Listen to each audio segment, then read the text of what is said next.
Hey, what's up everyone, and welcome to my review for Pain and Gain, which is a brand new movie directed by Michael Bay, yeah I know, and starring Mark Wahlberg and Dwayne Johnson for his maybe, 12th movie this year? He's in a lot of movies this year. And this is actually, I think, his third movie. He has, I think, 2 more, I'm not sure, but he has a lot of movies this year. So, what did I think of this movie? Well, I was actually kind of looking forward to seeing it because it felt like it was going to be a new Bad Boys in a way. I mean, it wasn't going to be exactly like Bad Boys, but it wasn't Transformers, it wasn't Armageddon, it wasn't Pearl Harbor. You know, it was actually a movie that was going to be about a couple dudes screwing stuff up, you know, just Bad Boys. And I love Bad Boys 1 and 2, so I was actually looking forward to seeing this. And, well, the reviews have been pretty mixed. I mean, pretty much the same as Bad Boys 1 and 2, so I was actually kind of looking forward to it. So, what did I think of Pain and Gain? Well, let's talk about the story. Alright, so the story for Pain and Gain is a bit odd for me to explain. Not because it's hard to explain, it's because it's a Michael Bay film, which should be, you know, obvious that it's easy to explain right there. It's a Michael Bay film. But it's a Michael Bay film that's a comedy, which, sure, in a way, Bad Boys 1 and 2 and all the Transformers films are comedies. Quotes around comedies for Transformers, but because it's not funny. But the story here is a comedy. It has all the Michael Bayisms you would expect. It has quick edits, slow-mo, oversaturation of color, a lot of very odd choices for humor, which I'll explain later. Just, you know, typical stuff you would see from a Michael Bay film. But unlike most of his films, besides Pearl Harbor, this is a true story, and Pearl Harbor wasn't a crazy, weird comedy. No, that was definitely one of his most serious films. I mean, it had silly moments, but it was still very serious. It wasn't like, oh, look at these Japanese, they're crazy. Like, no, they didn't treat that movie at all like that. They treat this movie like that, definitely, and it is a true story about a bunch of bodybuilders that robs a man. You know, nothing bad there. Well, okay, it's bad, but no one got killed there. And in the process, they kill a couple people. So, treating this as a comedy is a bit weird, but you know what?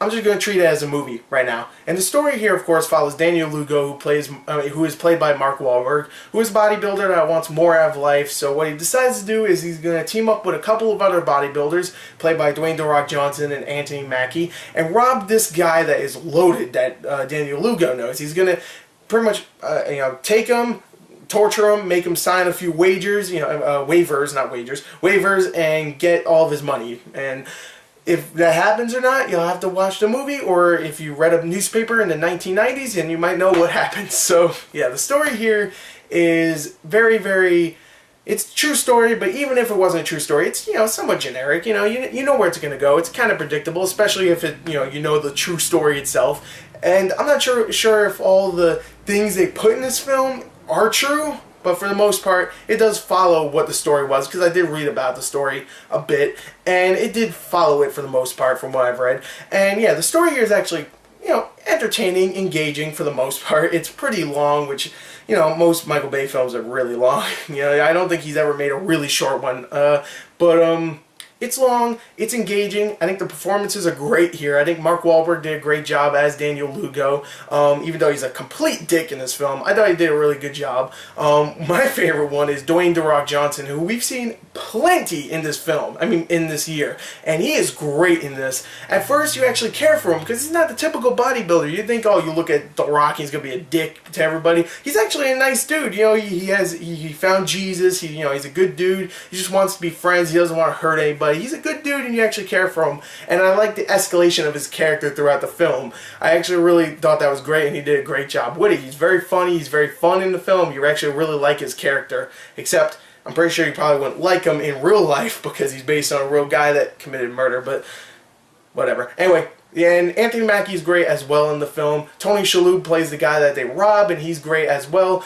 And also Ed Harris is in the film. He doesn't show up until about an hour into the film, but he's great as well. So overall, the acting is great. The writing, for the most part, is okay, even though I would say the jokes are a lot miss and sometimes hit. There's some that are really funny, but others that are just, wow, that was kind of bad. I would say that's pretty bad. I have to admit. It was never like, oh, that was so bad, but it was like, oh, that wasn't really funny. A lot of the jokes are, gay humor, someone expressing their face really like, oh, look at my face, who, and it's a very mixed bag of just stupid humor gay jokes and whatnot, but some of them do hit and some of them do definitely work. The movie is also very violent. Now, it's not Bad Boys 2 violence where people are getting thrown out of vans and getting ran over by cars, or someone's head gets shot and they fall back and mines blow up everywhere. It's not that violent, but it's more realistic violence, but they put a little bit of goofiness in some of that violence. I ain't gonna spoil it, but let's just say someone's toe gets shot off and then a dog is carrying it around in its mouth. So yeah, they added some goofiness with the violence, and again, it's a true story, so you'll be like, what?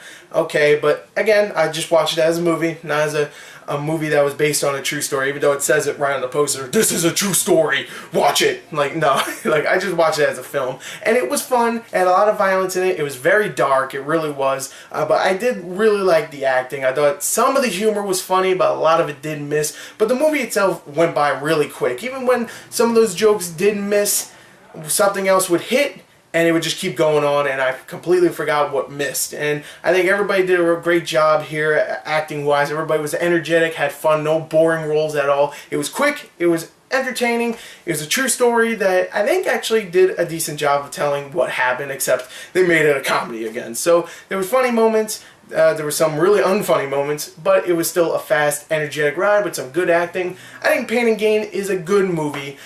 Not great though, definitely not. So I'm going to give Pain and Gain a 29 out of 40. I think it's a fun movie, definitely. Go check it out at a matinee, but it's not amazing, definitely not. So anyway, there you go. There's my review for Pain and Gain. I hope you enjoyed it. Thank you, and goodbye.